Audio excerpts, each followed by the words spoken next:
দেখো, আজকে আমরা যে টপিকটা পড়বো সেটা ইভিএস এর একটা সিলেবাস ওয়াইজই পড়ছি আমরা, ঠিক আছে? তো আমি দেখতে পাচ্ছি না, যে দেখতে পাচ্ছ না সে নেটওয়ার্কের প্রবলেম, ক্লাস থেকে লেফট করে আবার জয়েন করো, ঠিক আছে? দেখো, আজকে আমরা যে টপিকটা পড়বো সেটা হচ্ছে ন্যাচারাল রিসোর্স, এই টপিকটা, ঠিক আছে? অর্থাৎ প্রাকৃতিক সম্পদ, খুবই গুরুত্বপূর্ণ একটা চ্যাপ্টার। ইভিএস এ কিছু বোঝার নেই, আমি বলে দেবো, এগুলো জাস্ট রিডিং পড়ে নেবে, তাহলে কিন্তু হয়ে যাবে। দেখো, বলছে যেটা ইম্পর্টেন্ট তথ্য, শক্তি কাকে বলে, সম্পদ কাকে বলে, এগুলো জানার দরকার নেই, কারণ এগুলো পরীক্ষা আসে না, এগুলো সে বাচ্চাদের টাইমে পড়েছো ক্লাস 5-6-এ। দেখো, শক্তির প্রবক্তা কাকে বলা হয়, দ্য ফাদার অফ রিসোর্স কাকে বলা হয়, অধ্যাপক চেয়ারম্যান, না এটা ভুল হয়ে গেছে টাইপিং, অধ্যাপক জিয়ারম্যান, ঠিক আছে? আমি যখন দেবো তোমাদের পিডিএফটা কারেকশন করে দেবো, অধ্যাপক জিয়ারম্যান, ওকে কারেক্ট। তাহলে অধ্যাপক জিয়ারম্যানকে কি বলা হয়, যে ফাদার অফ রিসোর্স বা শক্তির বা সম্পদের প্রবক্তা, এটা কিন্তু মনে রেখো, হ্যাঁ জিয়ারম্যান। তারপর দেখো, বর্তমানে সারা পৃথিবীতে শক্তির চাহিদার 39% মেটানো হয় খনিজ তেল থেকে, এটা ইম্পর্টেন্ট। তাহলে বর্তমানে কোন শক্তি বা কোন সম্পদকে ব্যবহার করা হয় মানুষের চাহিদা মেটাবার জন্য সর্বাধিক, যদি পরীক্ষা প্রশ্ন আসে তাহলে তোমরা আনসার করবে কি, খনিজ তেল। ক্লিয়ার? তাহলে খনিজ তেল কিন্তু সব থেকে বেশি কিন্তু বর্তমানে ব্যবহার করা হয়। তারপরে দ্বিতীয় এবং তৃতীয় স্থানে রয়েছে কি, প্রাকৃতিক গ্যাস, ঠিক আছে, আর কয়লা। তাহলে প্রথম স্থানে রয়েছে কি, খনিজ তেল, দ্বিতীয় স্থানে কয়লা, তারপর তৃতীয় স্থানে প্রাকৃতিক গ্যাস, পারমাণবিক শক্তি, এবং বাকিটা যেটা রয়েছে অপ্রচলিত শক্তি। জাস্ট এইটুকুই, ওকে। চলো এবার দেখো, জীবাশ্ম জ্বালানি কি। তোমরা পড়েছো ক্লাস 5-6ও পড়েছো, 7-8ও পড়েছো, জিওগ্রাফিতে রয়েছে। বলছে কয়েক লক্ষ বছর আগে ভূমিকম্পের ফলে চাপা পড়ে যাওয়া উদ্ভিদ ও প্রাণী আজকের সময়ে বিভিন্ন রকম রাসায়নিক পরিবর্তনের ফলে যে শক্তিতে পরিণত হয়েছে তাকে জীবাশ্ম জ্বালানি বলে থাকি, যেমন কয়লা, পেট্রোল, প্রাকৃতিক গ্যাস। জিনিসটা বোঝো। তাহলে জীবাশ্ম জ্বালানি বলতে কি বোঝায়, বিভিন্ন উদ্ভিদ বা বিভিন্ন প্রাণী বিভিন্ন কারণে যখন মাটির তলে চাপা পড়ে যায়, মাটির তলে চাপা পড়ে যাওয়ার ফলে সেগুলো কিসে পরিণত হয়, কয়লা বা পেট্রোলে পরিণত হয়েছে, এগুলোকে আমরা বলবো জীবাশ্ম জ্বালানি। অর্থাৎ জীব থেকে যে জ্বালানি পাওয়া যায় তাকে বলছে জীবাশ্ম জ্বালানি। অর্থাৎ জীব বলতে উদ্ভিদ হতে পারে বা প্রাণী হতে পারে, সেগুলো মাটির তলে চাপা পড়ে দিনের পর দিন অতিক্রান্ত হওয়ার পরে কি হয়েছে, এক ধরনের শক্তি বা সম্পদে পরিণত হয়েছে, সেইগুলোকে আমরা বলবো জীবাশ্ম জ্বালানি, যেমন কয়লা, পেট্রোল, প্রাকৃতিক গ্যাস, ওকে। তারপর দেখো, বলছে স্থায়িত্ব অনুসারে অনুসারে শক্তি সম্পদ কি রকম, একটাকে বলছে গচ্ছিত সম্পদ বা ক্ষয়িষ্ণু সম্পদ বা অপুনর্ভব সম্পদ, যেটাকে বলছে ফান্ড বা এক্সস্টেবল বা নন রিনিউয়েবল, যেগুলো পুনরায় নতুন করা যায় না, সেগুলোকে বলছে গচ্ছিত সম্পদ। অর্থাৎ যে সম্পদগুলো আমাদের গচ্ছিত আকারে রয়েছে, মানে একদিন সেগুলো ফুরিয়ে যাবে, সেগুলো আর কিন্তু আমরা নতুন ভাবে পাবো না, সেগুলোকে আমরা কি বলবো, গচ্ছিত সম্পদ। দেখো, তাহলে গচ্ছিত সম্পদ কি হতে পারে বলো, কয়েকটা উদাহরণ, পেট্রোল হতে পারে, ডিজেল হতে পারে, কেরোসিন হতে পারে, কয়লা হতে পারে, প্রাকৃতিক গ্যাস হতে পারে। এগুলো কি, এগুলো সবই কিন্তু আমাদের গচ্ছিত সম্পদ। অর্থাৎ এই সমস্ত সম্পদগুলো মাটির তলে গচ্ছিত আকারে রয়েছে, অর্থাৎ একদিন সেটা 50 বছর হোক বা 100 বছর হোক বা 200 বছর পর হতে পারে, সেগুলো কি হয়ে যাবে, শেষ হয়ে যাবে, সেগুলোকে আমরা বলবো গচ্ছিত সম্পদ। আর এই গচ্ছিত সম্পদকে আমরা বলবো কি, নন রিনিউয়েবল সম্পদও বলবো। ক্লিয়ার? তারপর দেখো বলছে মানে ফ্লো বা নন এক্সস্টেবল, মানে যেটা শেষ হবে না, বা রিনিউয়েবল এনার্জি, ঠিক আছে, রিনিউয়েবল এনার্জি। রিনিউয়েবল এনার্জি কোনগুলো, অর্থাৎ যে সমস্ত সম্পদগুলো আমাদের কখনো শেষ হয়ে যাবে না, আমরা যতই ব্যবহার করব ততই আমরা পেয়ে থাকবো, সেগুলোকে আমরা বলবো কি, রিনিউয়েবল এনার্জি বা প্রবাহমান সম্পদ বা অক্ষয়িষ্ণু সম্পদ বা পুনর্ভব সম্পদ। বোঝা গেল, বিভিন্ন নামে ডাকা হয়, প্রত্যেকটা নাম কিন্তু মনে রাখবে। যেমন হতে পারে সৌরশক্তি, বায়ু শক্তি, ভূতাপ শক্তি, এগুলো কখনোই কিন্তু আমাদের শেষ হবে না। সৌরশক্তি কি আমাদের শেষ হবে, জোয়ার ভাটার শক্তি কি শেষ হবে, ভূতাপ শক্তি কি আমাদের কখনো শেষ হবে, কখনোই শেষ হবে না। যতদিন পৃথিবী বেঁচে থাকবে ততদিন কিন্তু আমরা এই শক্তিগুলো ব্যবহার করতে পারবো। তাই এই সমস্ত শক্তিগুলোকে আমরা কি বলবো, অবাধ বা প্রবাহমান শক্তি বলবো। ক্লিয়ার সবার? কারো ডাউট আছে? ডাউট থাকলে বলো।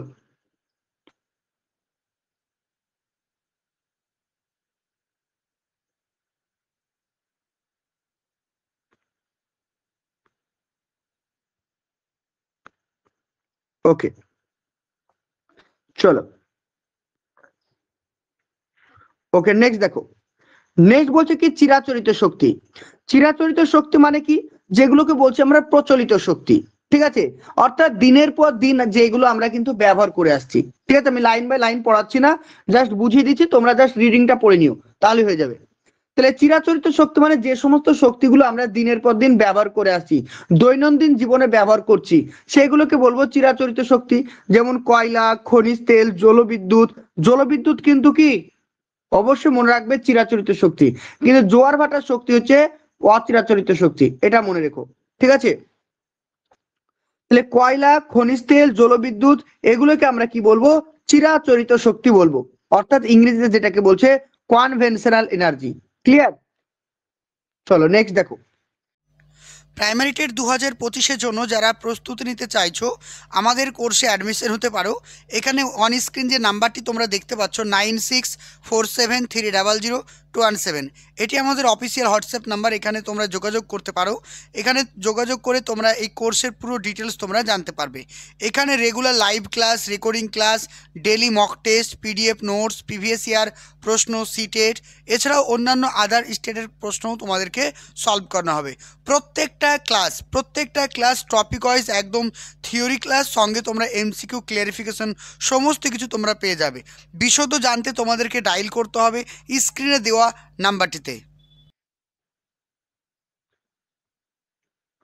নেক্সট বলছে অচিরাচরিত শক্তি, যেগুলো ধরো আমরা দৈনন্দিন জীবনে ব্যবহার করি না, খুবই কম পরিমাণে ব্যবহার করি, বা যেগুলো আমরা ব্যবহার করতে চাইছি, সেগুলোকে আমরা বলবো অচিরাচরিত শক্তি। যেমন হচ্ছে বাতাস বা বায়ু শক্তি, জোয়ার ভাটা শক্তি, সৌর শক্তি, এইগুলোকে কি বলা হয়? এগুলোকে সব বলা হয় অচিরাচরিত শক্তি। ক্লিয়ার? চলো, 1 নম্বর কোশ্চিন বলছে একটি অচিরাচরিত শক্তির উৎস কি হবে? পেট্রোল, কেরোসিন, বায়োগ্যাস, কয়লা। কি হবে বলে ফেলো। একটি অচিরাচরিত শক্তির উদাহরণ কোনটি?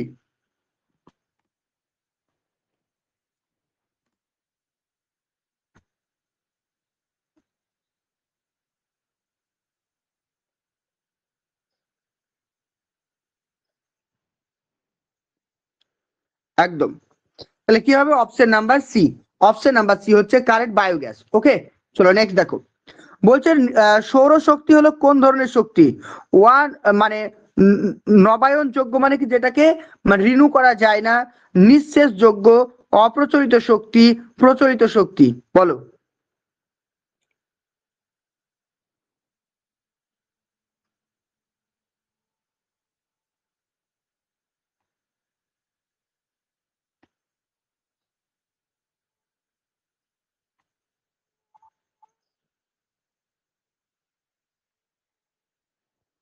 কি হবে অ্যান্সার? একদম সঠিক আনসার হবে কি অপ্রচলিত শক্তি। তাহলে সৌরশক্তিকে আমরা কি বলবো? সৌরশক্তিকে আমরা বলবো অপ্রচলিত শক্তি। Option number 3। ওকে, চলো। এবার আমরা যেটা পড়বো সেটা হচ্ছে কি প্রাণিজ শক্তি কাকে বলা হয়। দেখো, প্রাণিজ শক্তি কাকে বলা হয়? জীবের শারীরিক ক্ষমতা বা শক্তিকে কাজে লাগিয়ে, অর্থাৎ প্রাণী থেকে বা জীব থেকে যে শক্তিটা পাই, বা জীবের যে ক্ষমতা, শারীরিক ক্ষমতাকে কাজে লাগিয়ে যে শক্তি আমরা পাই, সেটাকে বলছে প্রাণিজ শক্তি। যেমন এখানে বলছে দেখো, উদ্ভিদ থেকে যে শক্তি পায়। তারপর কি বলছে দেখো, বলছে উদ্ভিদ, জীবজন্তু, মানুষের শারীরিক ক্ষমতা, এগুলো সবই কিন্তু প্রাণী শক্তি। বোঝা গেল? তাহলে উদ্ভিদ, প্রাণী, এগুলোকে আমরা কি বলবো? সবগুলোকে আমরা বলবো প্রাণিজ শক্তি। ওকে,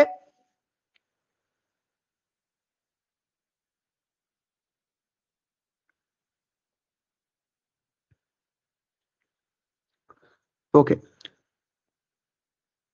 দেখো, প্রাণিজ শক্তি কয় প্রকার? 2 প্রকার। একটা হচ্ছে কি জৈব শক্তি, আর একটা হচ্ছে কি পেশি শক্তি। ঠিক আছে, একটা বলছে কি জৈব শক্তি, একটা হচ্ছে কি পেশি শক্তি। ওকে,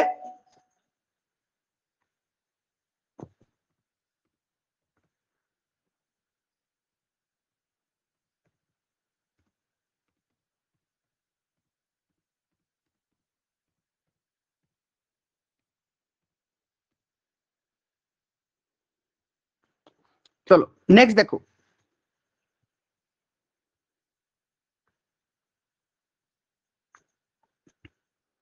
নেক্সট বলছে কি জৈব শক্তিটা দেখো। জৈব শক্তি বলতে কি বোঝায়? জৈব শক্তি হলো বায়োগ্যাস থেকে উৎপন্ন এক ধরনের শক্তি, ঠিক আছে? তাহলে জৈব শক্তিটা কি? জৈব শক্তি হলো বায়োগ্যাস থেকে উৎপন্ন এক ধরনের শক্তি। মানে জৈব শক্তিটা কি?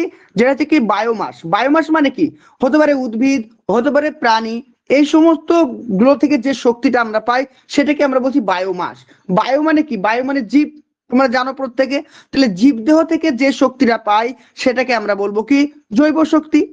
বলছে বায়োমাস সম্প্রতি মৃত জীব বা প্রধানত গাছপালা নিয়ে গঠিত। বুঝতে পেরেছো? হতে পারে একটা উদ্ভিদ বা হতে পারে একটা প্রাণী, সেটা মাটির তলায় চাপা পড়ে গেছে, সেখান থেকে যে শক্তিটা আমরা পাচ্ছি সেটাকে আমরা বলবো জৈব শক্তি। যেমন পেট্রোল, ডিজেল, এগুলো সবই কিন্তু জৈব শক্তির আন্ডারে আসবে। কেন কেন? কারণ হচ্ছে ওইগুলো কিন্তু উদ্ভিদ বা প্রাণী থেকেই পাওয়া যায়। দেখো বলছে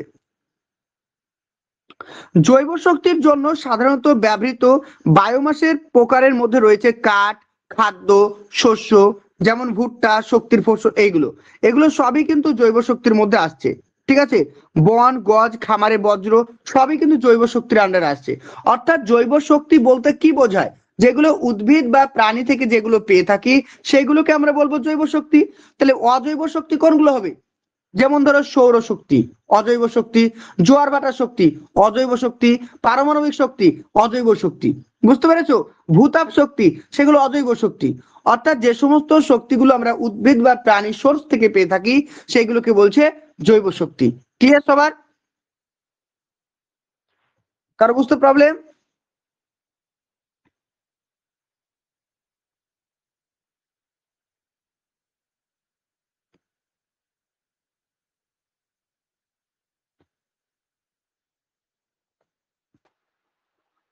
ওকে, ক্লিয়ার। চলো এবার চলে আসি পেশি শক্তি। দেখো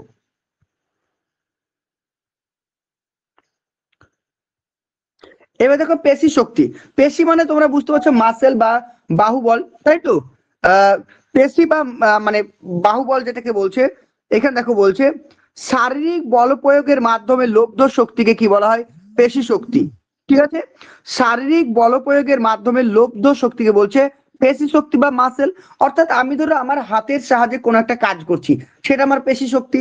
আমার হাতের সাহায্যে কোনো একটা জিনিসকে আমি তুলছি, সেটা আমার পেশি শক্তি বা মাসেল পাওয়ার। এটাকে বলছে। অর্থাৎ জৈব শক্তি থেকে পেশি শক্তির জন্ম হয়। তাহলে জৈব শক্তির একটা পার্ট হচ্ছে কি? পেশি শক্তি। যেমন হচ্ছে কৃষি কাজে বলদ, যেমন আমরা দেখো, যেমন আমাদের জমি যখন মানে কর্ষণ করি বা নাঙল দিই, তখন নাঙল হিসেবে কে কাজ করে? অবশ্যই বলবে গরু। তাহলে গরু এখানে কিন্তু পেশি শক্তি হিসাবে কাজ করছে। যেমন উট, ঘোড়ার ব্যবহার, এগুলো সবই কিন্তু পেশি শক্তি হিসাবে কাজ করে। কলকারখানায় সুলভ যে শ্রমিক, সেগুলো কিন্তু আমাদের পেশি শক্তি হিসাবে কাজ করে। ক্লিয়ার সবার?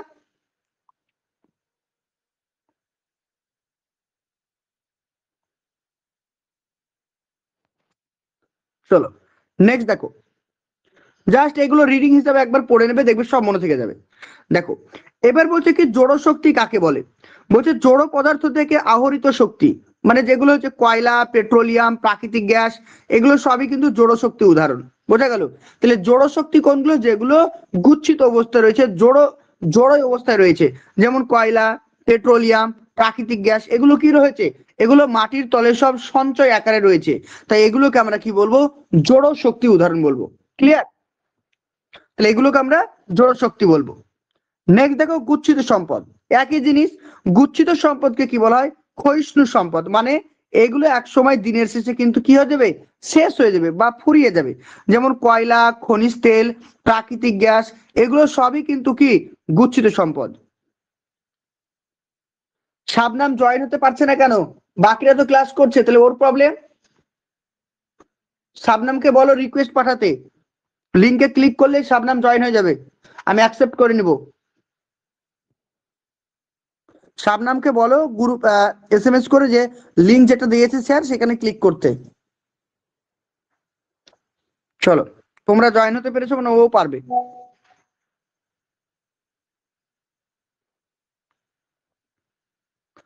চলো নেক্সট দেখো,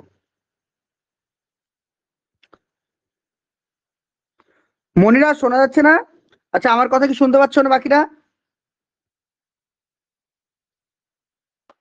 শোনা যাচ্ছে স্যার। ওকে, চলো, ঠিক আছে, ঠিক আছে। তারপর বলছে কি প্রবাহমান বা অফুরন্ত শক্তি। মানে প্রবাহমান মানে কি, এর আগে তোমাদেরকে বললাম প্রবাহমান কথাটির অর্থ হচ্ছে যেটা কখনো আমাদের শেষ হবে না, যেটা আমাদের কখনো শেষ হবে না, সেটাকে বলছে প্রবাহমান। যেমন হচ্ছে কি দেখো, যেমন বলছে কি সূর্য কিরণ, কি বলছে সূর্য কিরণ, বাতাস, তারপর দেখো কি বলছে জলস্রোত, এগুলো কি, এগুলো সবই কিন্তু প্রবাহমান শক্তির এক একটা উদাহরণ। বুঝতে পেরেছো? তাহলে এগুলো কি, এগুলো হচ্ছে সবই কিন্তু প্রবাহমান শক্তির উদাহরণ। এদের কখনো কিন্তু আমরা শেষ করতে পারবো না, এত ব্যবহার করবো তবুও কখনো আমাদের শেষ হবে না। যেমন সূর্য কিরণ, বাতাস, জলস্রোত, এগুলো কখনোই আমাদের শেষ হবে না। তো এইগুলোকে বলা হয় কি প্রবাহমান শক্তি বা অফুরন্ত শক্তির উদাহরণ।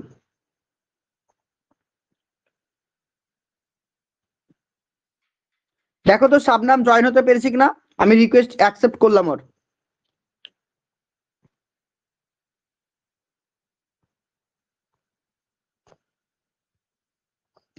চলো, এবার এক একটা করে শক্তির আমাদের নামগুলো জানতে হবে। যেমন হচ্ছে কি কয়লা, দেখো কয়লা সম্পর্কে এবার আমাদেরকে ভালো করে পড়তে হবে। বলছে কি দেখো কয়লা, দেখো বলছে কয়লা একটি চিরাচরিত বা কনভেনশনাল শক্তির অন্যতম উৎস। ঠিক আছে, তো তোমাদেরকে আরেকটা আমি জিনিস বলে দিই, যেখানে তোমরা আজকে ক্লাস করছো নিউ ক্লাসরুম, ঠিক আছে, এখানে কিন্তু 14 দিন লাইভ ক্লাস হবে, 14 দিন কিন্তু পরপর লাইভ ক্লাস হবে। এই ক্লাসগুলো সব কিন্তু আমাদের যে আগের ক্লাসরুম ছিল না, মানে প্রাইমারি টেট 2024, সেখানে যে স্টাডি ম্যাটেরিয়ালস ফোল্ডার, সেখানে পেয়ে যাবা, সব একই জায়গায় আমি দিয়ে দেবো। প্রাইমারি টেট 2025-এর জন্য যারা প্রস্তুতি নিতে চাইছো আমাদের কোর্সে অ্যাডমিশন হতে পারো। এখানে অন স্ক্রিন যে নাম্বারটি তোমরা দেখতে পাচ্ছ 9647300217, এটি আমাদের অফিসিয়াল হোয়াটসঅ্যাপ নাম্বার, এখানে তোমরা যোগাযোগ করতে পারো। এখানে যোগাযোগ করে তোমরা এই কোর্সের পুরো ডিটেলস তোমরা জানতে পারবে। এখানে regular live class, recording class, daily mock test, PDF notes, previous year প্রশ্ন, সিটেট, এছাড়াও অন্যান্য আদার স্টেটের প্রশ্নও তোমাদেরকে সলভ করানো হবে। প্রত্যেকটা ক্লাস টপিক ওয়াইজ একদম থিওরি ক্লাস, সঙ্গে তোমরা এমসিকিউ ক্লিয়ারিফিকেশন সমস্ত কিছু তোমরা পেয়ে যাবে। বিশদ জানতে তোমাদেরকে ডায়াল করতে হবে স্ক্রিনে দেওয়া নাম্বারটিতে। দেখো কয়লা কি, কয়লা হচ্ছে একটি চিরাচরিত শক্তি, মনে রাখবে। ওকে, তারপর দেখো কয়লা থেকে যে সমস্ত উপজাত দ্রব্য পাওয়া যায় সেগুলো কি, বলছে আলকাত্রা, তারপর ইথিলিন, কোল গ্যাস, তারপর হচ্ছে কি ammonium sulphate, pyridine, saccharin, pitch, phenol, benzene, তারপর প্যারাজাইলিন, তারপর যে কিরোজোট, ন্যাপথালিন, এগুলো সবই কিন্তু কয়লা থেকে পাওয়া যায়। ঠিক আছে, তাহলে কয়লা থেকে কি কি পাওয়া যায় এগুলো জাস্ট একটু মনে রেখো। ওকে, জাস্ট মুখস্থ করবে, এগুলো কিচ্ছু বোঝার নেই, শুধু মুখস্থ। তারপর দেখো কার্বন হলো কয়লার সব থেকে প্রধান বা অন্যতম একটি উপাদান। তাহলে কি কার্বন হচ্ছে কি, কার্বন হচ্ছে কয়লার একটি অন্যতম প্রধান উপাদান। এছাড়াও কয়লার অল্প পরিমাণে থাকে কি ফসফরাস, গন্ধক, মিথেন, অ্যামোনিয়া, নাইট্রোজেন, এগুলো কিন্তু কয়লাতে থাকে। ওকে, ক্লিয়ার? চলো নেক্সট দেখো। নেক্সট বলছে আজ থেকে 30 কোটি বছর আগে কার্বনিফেরাস যুগে, কার্বনিফেরাস যুগে মানে 6 থেকে 7 কোটি বছর আগে টারসিয়ারি উপযুগে ভূ আলোড়ন বা সমুদ্র তলের ওঠানামার জন্য প্রাচীন বনভূমি মাটির নিচে চাপা পড়ে যায় এবং কয়লার সৃষ্টি হয়। তাহলে এখান থেকে পরীক্ষা প্রশ্ন আসতে পারে কয়লা কোন যুগে সৃষ্টি হয়েছিল। যদি পরীক্ষা প্রশ্ন আসে কয়লা কোন যুগে সৃষ্টি হয়েছিল, তাহলে আনসার করবে কি কার্বনিফেরাস। ঠিক আছে, কার্বনিফেরাস যুগে কিন্তু কয়লা সৃষ্টি হয়েছিল। আর একটা সৃষ্টি হয়েছিল কবে, টারসিয়ারি যুগে। তাহলে যদি পরীক্ষা প্রশ্ন আসে কয়লা প্রথম কোন যুগে তৈরি সৃষ্টি হয়েছিল, তাহলে আনসার হবে কি কার্বনিফেরাস যুগে। বোঝা গেল? এছাড়াও কয়লা কিন্তু এখানে দেখতে পাচ্ছ টারসিয়ারি যুগেও কিন্তু কয়লা তৈরি হয়েছিল, অর্থাৎ দুটো যুগে কিন্তু কয়লা তৈরি হয়েছিল। সব থেকে প্রাচীন কয়লার নাম হচ্ছে কার্বনিফেরাস, কারণ এটা 30 কোটি বছর আগে তৈরি হয়েছিল। আর টারসিয়ারি যুগের কয়লা হচ্ছে নতুন কয়লা, যেটা হচ্ছে 6 থেকে 7 কোটি বছর আগে তৈরি হয়েছিল। স্যার আমি রোজ দেখতে পাচ্ছি না, তুমি রোজ দেখতে পাচ্ছ না, তোমাকে রেকর্ডিং ক্লাস করতে হবে, তোমার নেটওয়ার্কের প্রবলেম। বাকিরা দেখতে পাচ্ছে, তুমি দেখতে পাচ্ছ না, তার মানে হচ্ছে তোমার নেটওয়ার্কের প্রবলেম, বা তুমি হয়তো কিছু গন্ডগোল করে ফেলছো। ঠিক আছে, তুমি কিছু গন্ডগোল করে ফেলছো বলে তুমি দেখতে পাচ্ছ না। ক্লাসের পরে বলবে, ঠিক আছে? ক্লাসের পরে থাকো, ক্লাসের পরে বলবে, আমি ঠিক করে দেবো কি প্রবলেম হচ্ছে। এখন ক্লাস করতে দাও, কারণ সবাই দেখতে পাচ্ছে, তুমি দেখতে পাচ্ছ না মানে তোমার কোনো সমস্যা হয়েছে, আমার ক্ষেত্রে কোনো সমস্যা নেই, বুঝলে? ও আচ্ছা, একবার করে দেখতে পাচ্ছ, তার মানে তোমার নেটওয়ার্কের প্রবলেম, বুঝতে পেরেছো? তোমার নেটওয়ার্কের প্রবলেম, তোমাকে রেকর্ডিং ক্লাস করতে হবে। দেখো, কয়লা হচ্ছে 4 প্রকার। কয়লা কয় প্রকার? কয়লা হচ্ছে আমাদের 4 প্রকার। একটা হচ্ছে পিট কয়লা, লিগনাইট কয়লা, বিটুমিনাস কয়লা এবং হচ্ছে কি অ্যান্থ্রাসাইট কয়লা। তাহলে কয়লা কয় প্রকার? কয়লা হচ্ছে আমাদের 4 প্রকার। একটা হচ্ছে পিট কয়লা, লিগনাইট কয়লা, আর একটা হচ্ছে বিটুমিনাস কয়লা, আর একটা হচ্ছে অ্যান্থ্রাসাইট কয়লা। তাহলে কয়লা হচ্ছে আমাদের 4 প্রকার টোটালি। নেক্সট দেখো, নেক্সট বলছে ভূতাত্ত্বিক কাল অনুসারে কয়লা হচ্ছে 2 প্রকার, যেটা আমি তোমাদেরকে বললাম। একটা হচ্ছে টারসিয়ারি যুগের কয়লা, আর একটা হচ্ছে কার্বনিফেরাস যুগের কয়লা। বুঝতে পেরেছো? তাহলে কয়লা পাই আমরা দুটো যুগে, একটা হচ্ছে কার্বনিফেরাস যুগের কয়লা, আর একটা হচ্ছে টারসিয়ারি যুগের কয়লা। তাহলে টারসিয়ারি যুগের কয়লা মানে নতুন কয়লা। কোন কোন কয়লাগুলো নতুন কয়লা? লিগনাইট কয়লা, ঠিক আছে? লিগনাইট কয়লাকে বলা হয় কি টারসিয়ারি যুগের কয়লা। আর কার্বনিফেরাস যুগের কয়লা কোনটা? Bituminous, anthracite. তাহলে বিটুমিনাস এবং অ্যান্থ্রাসাইট হচ্ছে কি কার্বনিফেরাস যুগের কয়লা। এটাকে কি বলা হয়? গোন্ডোয়ানা কয়লা বলা হয়। তাহলে গোন্ডোয়ানা ল্যান্ডের কয়লা বলা হয় কাকে? কার্বনিফেরাস। উদাহরণ কি? বিটুমিনাস এবং অ্যান্থ্রাসাইট। আর টারসিয়ারি যুগের কয়লা হচ্ছে লিগনাইট ও পিট। এটাও মনে রাখবে, পিট কয়লা। তাহলে পিট কয়লা কার মধ্যে পড়ছে? পিট কয়লা পড়ছে তোমাদের টারসিয়ারি যুগে। ওকে, পিট কয়লা পড়ছে টারসিয়ারি যুগে, এই পয়েন্টটাও মনে রেখো। চলো এবার এক এক করে আমরা বিভিন্ন কয়লার বৈশিষ্ট্যগুলো জানবো।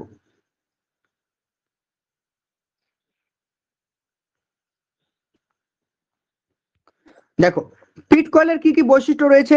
পিট কয়লা প্রাথমিক পর্যায়ে অত্যন্ত নিকৃষ্ট, সব থেকে খারাপ মানের কয়লা। সব থেকে খারাপ মানের কয়লার নাম হচ্ছে কি পিট কয়লা, ঠিক আছে? এটা সব থেকে খারাপ মানের কয়লা।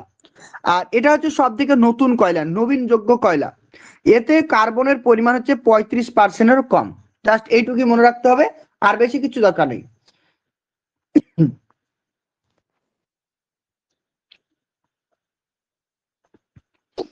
নেক্সট দেখো, নেক্সট বলছে কি লিগনাইট কি ধরনের কয়লা? লিগনাইট হচ্ছে কি, লিগনাইট হলো কি টারসিয়ারি উপযোগের নিরেশ কয়লা। লিগনাইট হচ্ছে টারসিয়ারি উপযোগের কয়লা, মনে রাখবে। এতে কার্বন বা অঙ্গারের পরিমাণ 35 থেকে 50%। বোঝা গেল? তাই লিগনাইট কয়লা কি ধরনের কয়লা? 35 থেকে 50% রয়েছে। লিগনাইটের রং হচ্ছে কি বাদামি রং। তাই লিগনাইটের রং কি?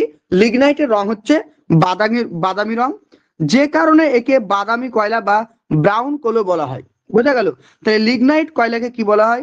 বাদামি কয়লা বা ব্রাউন কয়লা বলা হয়।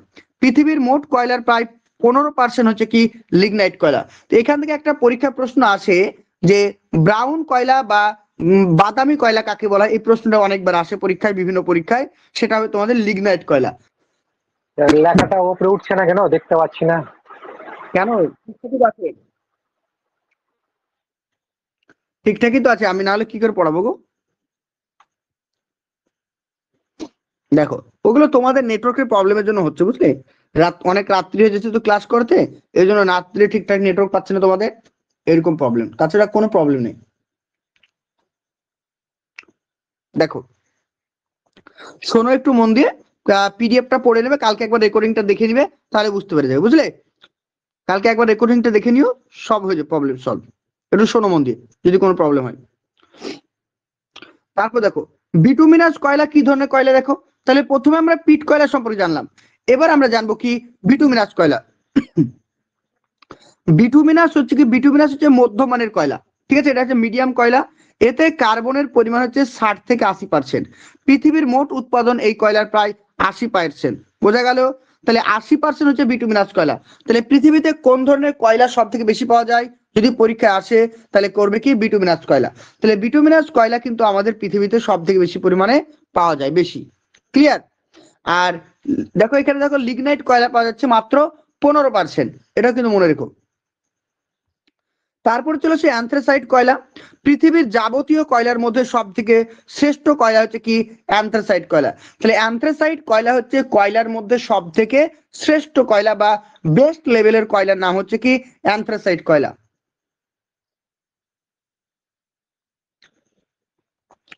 এই কয়লাতে অঙ্গার বা কার্বনের পরিমাণ কত? 85 থেকে 95%। পৃথিবীর মোট উৎপাদনের প্রায় 5%। সব থেকে কম পরিমাণে পাওয়া যায়, কারণটা কি?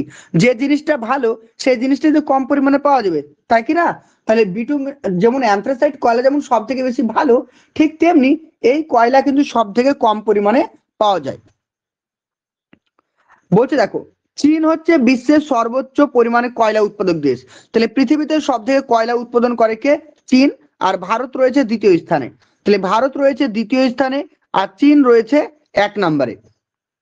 তারপর নেক্সট দেখো, ভারতের কোথায় বিটুমিনাস কয়লা পাওয়া যায়? ভারতের কোথায় কোথায় পাওয়া যায় দেখো, ভারতের যে সমস্ত রাজ্যে কয়লা পাওয়া যায় সেগুলি হচ্ছে অন্ধ্রপ্রদেশ, বিহার, ছত্তিশগড়, ঝাড়খণ্ড, মধ্যপ্রদেশ, উড়িষ্যা আর পশ্চিমবঙ্গ। ভারতের প্রাচীনতম কয়লা খনির নাম হচ্ছে রানীগঞ্জ। ঠিক আছে, মনে রাখবে।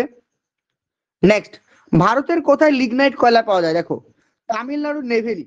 ভারতের লিগনাইট কয়লা পাওয়া যায় তামিলনাড়ুর নেভেলি, গুজরাটের পান্থ্র, রাজস্থানের পালানো অঞ্চলে লিগনাইট কয়লা পাওয়া যায়। এগুলো কিন্তু মনে রাখতে হবে, এগুলো পরীক্ষা দেয় কিন্তু, ঠিক আছে, দিয়ে দিতে পারে এই কারণ কোশ্চেন তোমাদের অনেক টাফ হচ্ছে। এই যে মানে জায়গাগুলো মনে রাখবে, তামিলনাড়ুর নেভেলি, গুজরাটের পান্থ্র, রাজস্থানের পালানো, ঠিক আছে, এগুলোতে কি পাওয়া যায়? লিগনাইট কয়লা পাওয়া যায়। আমি আরো যখন পিডিএফটা দেবো আরো কিছু নাম তোমাদের অ্যাড করে দেবো, ঠিক আছে, পিডিএফটা যখন দেবো আরো কিছু ইম্পর্টেন্ট নাম অ্যাড করে দেবো, সেগুলো কিন্তু পড়ে রাখবে। নেক্সট দেখো, দামোদর ভ্যালির ওপর থেকে ভারতের সব থেকে বেশি কয়লা পাওয়া যায়। তাহলে ভারতের সব থেকে বেশি কয়লা পাওয়া যায় কোথায়? দামোদর ভ্যালি উপত্যকায়। ভারতের প্রাচীনতম কয়লা খনির নাম হচ্ছে রানীগঞ্জ। ভারতের প্রাচীনতম কয়লা খনির নাম রানীগঞ্জ। কয়লার সর্বাধিক ব্যবহার হয় তাপবিদ্যুৎ উৎপাদনে। তাহলে তাপবিদ্যুৎ উৎপাদনে সব থেকে বেশি পরিমাণে কয়লা ব্যবহার করা হয়। ক্লিয়ার? বলো, কারো কোনো প্রবলেম?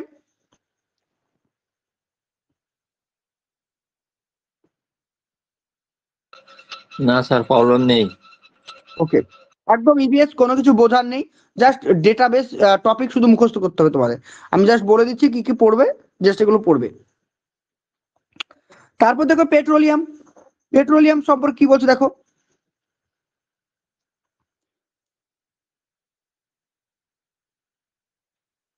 পেট্রোলিয়াম দেখো বলছে পেট্রোলিয়াম কথাটি হচ্ছে ল্যাটিন, যেটা পেট্রো মানে হচ্ছে পাথর বা শিলা। তাহলে পেট্রোলিয়াম কথাটি হচ্ছে কি ল্যাটিন শব্দ, পেট্রো থেকে এসছে, যার মানে হচ্ছে কি পাথর বা শিলা। আর ওলিয়াম মানে কি? ওলিয়াম মানে তেল। বোঝা গেল? তাহলে পেট্রোলিয়াম কথাটি হচ্ছে কি পাথর বা শিলা, বা ওলিয়াম মানে হচ্ছে কি তেল। ওকে, এই দুটি শব্দ থেকে এসেছে পেট্রোলিয়াম, যার মানে হচ্ছে শিলাজাত তেলকে পেট্রোলিয়াম বলা হয়। তাহলে পেট্রোলিয়াম মানে কি? পেট্রোলিয়াম মানে হচ্ছে শিলাজাত তেল, অর্থাৎ শিলার মধ্যে সঞ্চিত তেল, একে কি বলা হয়? পেট্রোলিয়াম। খনিজ তেল বা শিলা তেল বলা হয়, বা রক অয়েল বলা হয়। তাহলে পেট্রোলিয়ামকে কি বলা হয়? খনিজ তেল বা শিলা তেল বা রক অয়েল কিন্তু বলা হয়। এটি একটি জীবাশ্ম জ্বালানি। কারণ জীবাশ্ম জ্বালানি মানে কি? বিভিন্ন প্রাণী থেকে পাওয়া যায়, তাই একে জীবাশ্ম জ্বালানি বলা হয়। আর এটা হচ্ছে অপুনর্ভব, মানে এটা কিন্তু রিনিউ করা যায় না, মানে একসময় শেষ হয়ে যাবে, অর্থাৎ গচ্ছিত সম্পদ, এটা চিরাচরিত সম্পদ। খনিজ তেলকে কালো সোনা বা তরল সোনা বলা হয়, এটা কিন্তু মনে রাখবে, ভেরি ইম্পর্টেন্ট। তাহলে খনিজ তেলকে কি বলা হয়? কালো সোনা বা তোমার কি বলা হচ্ছে? তরল সোনা বলা হয়। নেক্সট দেখো, নেক্সট বলছে ওয়েল ট্র্যাপ কি? বাণিজ্যিক ভাবে তেল উত্তোলনের উপযোগী সঞ্চিত তেলের ভান্ডারকে কি বলা হয়? ওয়েল ট্র্যাপ বলা হয়। অর্থাৎ যেখানে তেল সঞ্চয় হয়ে থাকে সেটা কি বলা হয়? ওয়েল ট্র্যাপ বলা হয়। অর্থাৎ বাণিজ্যিক ভাবে তেল উত্তোলনের উপযোগী সঞ্চিত তেল, তাহলে মাটির তলে যে সঞ্চিত তেল রয়েছে সেটাকে কি বলা হয়? ওয়েল ট্র্যাপ বলা হয়। ভারতের কোথায় কোথায় খনিজ তেল পাওয়া যায়? ভারতের 3টি অঞ্চলে খনিজ তেল পাওয়া যায়। দেখো, উত্তর পূর্ব ভারত কোথায়? অসমের ডিগবয়, নাহারকাটিয়া, মোরান ইত্যাদি অঞ্চল। অরুণাচল প্রদেশে হচ্ছে কি খারাংসাং, নিংগ্রু তৈলখনি, এগুলো রয়েছে, এগুলো হচ্ছে উত্তর পূর্ব। এবার হচ্ছে কি পশ্চিম ভারতে কোথায়? দেখো, আরব সাগরীয় দরিয়া অঞ্চল, বোম্বে হাই, গুজরাটের ওলপাদ, কোসাম্বা, আঙ্কেলেশ্বর ইত্যাদি তৈলক্ষেত্র। পরীক্ষা কিরকম প্রশ্ন আছে জানো? আঙ্কেলেশ্বর কি জন্য বিখ্যাত? আঙ্কেলেশ্বর, এগুলো খুবই পরীক্ষা আসে। আঙ্কেলেশ্বর কি জন্য বিখ্যাত? এগুলো হচ্ছে তৈল উৎপাদনের জন্য বিখ্যাত। এগুলো অন্যান্য কম্পিটিটিভ এক্সামে যদি কোশ্চেন দেখো খুব আসে এই প্রশ্নগুলো। তারপর দেখো দক্ষিণ ভারত। দক্ষিণ ভারতে অন্ধ্রপ্রদেশের রাজল, তামিলনাড়ুর ভুবনগিরি, কপিলাপাল্ক, নরিমানম ইত্যাদি, এগুলো সবই কিন্তু তৈল খনি। ভারতের বৃহত্তম তৈল খনি হচ্ছে বোম্বে হাই, এটা মনে রাখবে। তাহলে ভারতের বৃহত্তম তৈল খনির নাম হচ্ছে বোম্বে হাই। নেক্সট, খনিজ তেলকে কিভাবে খোঁজা হয় বা অনুসন্ধান করা হয় দেখে নাও।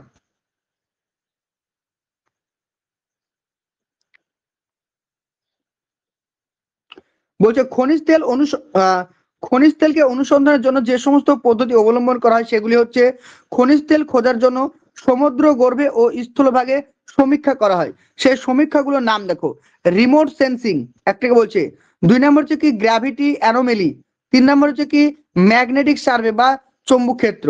এগুলোর মাধ্যমে কিন্তু কোথায় খনিজ তেল রয়েছে সেগুলো খুঁজে বের করা হয়। জাস্ট নামগুলো পড়ে রাখবে। তারপর দেখো ওপেক। ওপেক কি বলছে দেখো, 1960 সালে ওপেক তৈরি হয়েছিল, যার ফুল ফর্ম মনে রাখো, organisation of the petroleum exporting country. ঠিক আছে, বর্তমানে 2017 সাল অনুযায়ী 12টি খনিজ তেল রপ্তানিকারক দেশ ওপেক এর সদস্য। হেডকোয়ার্টার হচ্ছে কি ভিয়েনা, অস্ট্রেলিয়াতে রয়েছে। ভারতের ওপেক এর সদস্য নয়, ভারত কিন্তু ওপেক এর মধ্যে সদস্য নয়, মনে রেখো। নেক্সট দেখো, নেক্সট বলছে কি সাফেনিয়া। তোমরা একটু আমার একটু ভুল হয়েছে, এটাকে আপডেট ডেটা দিতে হতো। ঠিক আছে, আমি একটু গুগলে সার্চ করে তোমাদেরকে পিডিএফটা যখন দেবো আপডেটটা দিয়ে দেবো।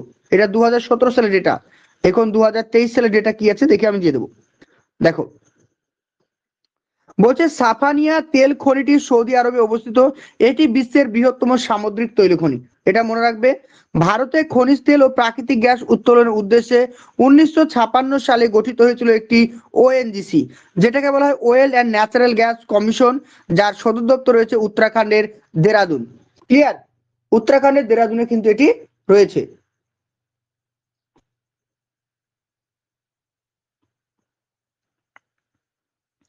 তারপর দেখো, ভারত তথা বিশ্বের বৃহত্তম তৈল শোধনাগার হচ্ছে গুজরাটের জামনগর। কিছুদিন আগে তোমরা জানো যে মুকেশ আম্বানির ছেলের বিয়ে হলো কোথায়, জামনগরে। তো জামনগর হচ্ছে কি যে ভারতের সব থেকে বৃহত্তম তৈল শোধনাগার, এটা কিন্তু মনে রেখো।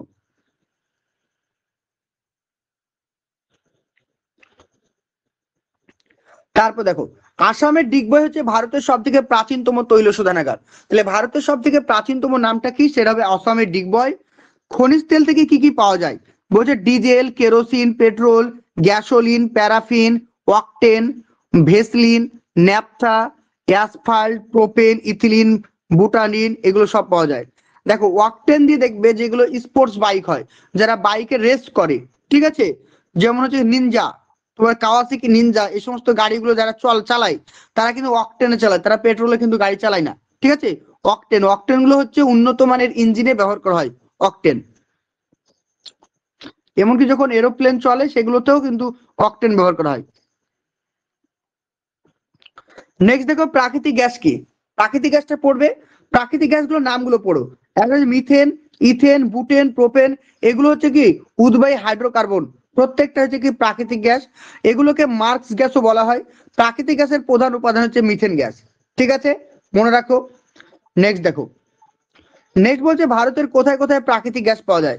ভারতের অসম, গুজরাট, অন্ধ্রপ্রদেশ, তামিলনাড়ু, মধ্যপ্রদেশ প্রাকৃতিক গ্যাস মজুত রয়েছে। এছাড়াও দেখো, এছাড়াও বলছে কৃষ্ণা গোদাবরী নদীর বদ্বীপ অঞ্চলে প্রচুর পরিমাণে প্রাকৃতিক গ্যাস পাওয়া যায়। তাহলে কৃষ্ণা ও গোদাবরী নদীর বদ্বীপ অঞ্চলে কিন্তু প্রচুর পরিমাণে প্রাকৃতিক গ্যাস পাওয়া যায়, জাস্ট পড়ে রেখো। জলবিদ্যুৎ দেখো, জলবিদ্যুৎকে বলা হয় সাদা কয়লা বলা হয়। তাহলে জলবিদ্যুৎকে কি বলা হয়, সাদা কয়লা বলা হয়। আর জলবিদ্যুৎ হচ্ছে একটা রিনিউয়েবল সম্পদ। ওকে, নেক্সট দেখো, পারমাণবিক শক্তি, পরমাণু নিউক্লিয়াসে অন্তর্গত, এটা পারমাণবিক শক্তি, এটাকে বলছে কি ইউরেনিয়াম কিন্তু ব্যবহার করা হয়। তাহলে পারমাণবিক শক্তিতে কি ব্যবহার করা হয়, ইউরেনিয়াম ব্যবহার করা হয়। আর পারমাণবিক শক্তি হচ্ছে কি, এটা একটা প্রচলিত শক্তি, কারণ এটা বর্তমানে প্রচুর পরিমাণে ব্যবহার করা হয়। ওকে, তাহলে পারমাণবিক শক্তির কি কি অসুবিধা রয়েছে বা সুবিধা রয়েছে দেখে নাও। দেখো, বলছে পারমাণবিক শক্তিকে জাহাজ, সাবমেরিন, রেল ইঞ্জিন, এরোপ্লেন প্রভৃতি কাজে কিন্তু জ্বালানি হিসাবে ব্যবহার করা হয়। এটা সুবিধা। অসুবিধাগুলো দেখো, এগুলো ইম্পর্টেন্ট, অসুবিধাগুলো ইম্পর্টেন্ট। বলছে দেখো 1979 সালে আমেরিকা যুক্তরাষ্ট্রের পেনসিলভেনিয়াতে 3 মাইল আইল্যান্ড, তাহলে পরীক্ষা যদি প্রশ্ন আসে 3 মাইল আইল্যান্ড দুর্ঘটনা কিসের সঙ্গে সম্পর্কিত, তাহলে আনসার করবে কি পারমাণবিক মানে বিস্ফোরণ। কবে হয়েছিল, 1979 সালে, মনে রেখো। তারপরে 1986 সালে হয়েছিল কি ইউক্রেনের চার্নোবিল দুর্ঘটনা, তোমরা জানো। তারপরে 2011 সালে জাপানে যে ফুকুশিমা দুর্ঘটনা হয়েছিল সেটাও কিন্তু পারমাণবিক দুর্ঘটনা। ওকে, তারপর নেক্সট দেখো, নেক্সট বলছে তাপবিদ্যুৎ শক্তি। কয়লা, খনিজ তেল, প্রাকৃতিক গ্যাস পুড়িয়ে যে তাপবিদ্যুৎ পাওয়া যায় তার সাহায্যে টারবাইনে চাকা ঘুরিয়ে বিদ্যুৎ শক্তি উৎপন্ন করা হয়, সেটাকে বলছে কি তাপবিদ্যুৎ। বোঝা গেল? যেমন কয়লা, পেট্রোল, ডিজেল এগুলোকে দহন করার ফলে কি হয়, একটা হিট উৎপন্ন করা হয়। সেই হিট উৎপন্নের মাধ্যমে টারবাইনের চাকা ঘুরিয়ে কি তৈরি করা হয়, বিদ্যুৎ উৎপন্ন করা হয়। এটাকে বলছে কি তাপবিদ্যুৎ শক্তি। ক্লিয়ার? বলো, কারো কোনো প্রবলেম?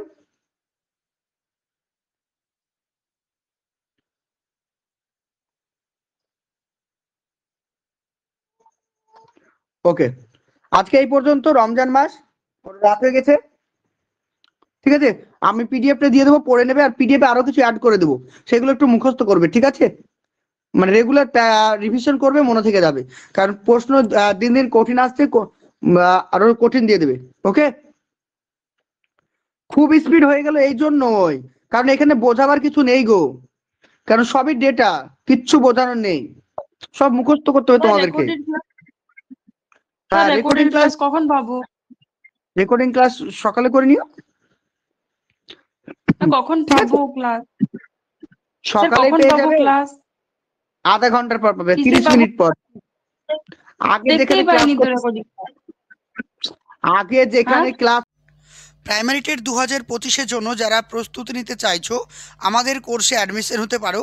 এখানে অন স্ক্রিন যে নাম্বারটি তোমরা দেখতে পাচ্ছ 9647300217, এটি আমাদের অফিসিয়াল হোয়াটসঅ্যাপ নাম্বার। এখানে তোমরা যোগাযোগ করতে পারো। এখানে যোগাযোগ করে তোমরা এই কোর্সের পুরো ডিটেলস তোমরা জানতে পারবে। এখানে regular live class, recording class, daily mock test, PDF notes, previous year প্রশ্ন, সিটেট, এছাড়াও অন্যান্য আদার স্টেটের প্রশ্নও তোমাদেরকে সলভ করানো হবে। প্রত্যেকটা ক্লাস টপিক ওয়াইজ একদম থিওরি ক্লাস, সঙ্গে তোমরা এমসিকিউ, ক্লিয়ারিফিকেশন সমস্ত কিছু তোমরা পেয়ে যাবে। বিশদ জানতে তোমাদেরকে ডায়াল করতে হবে স্ক্রিনে দেওয়া নাম্বারটিতে।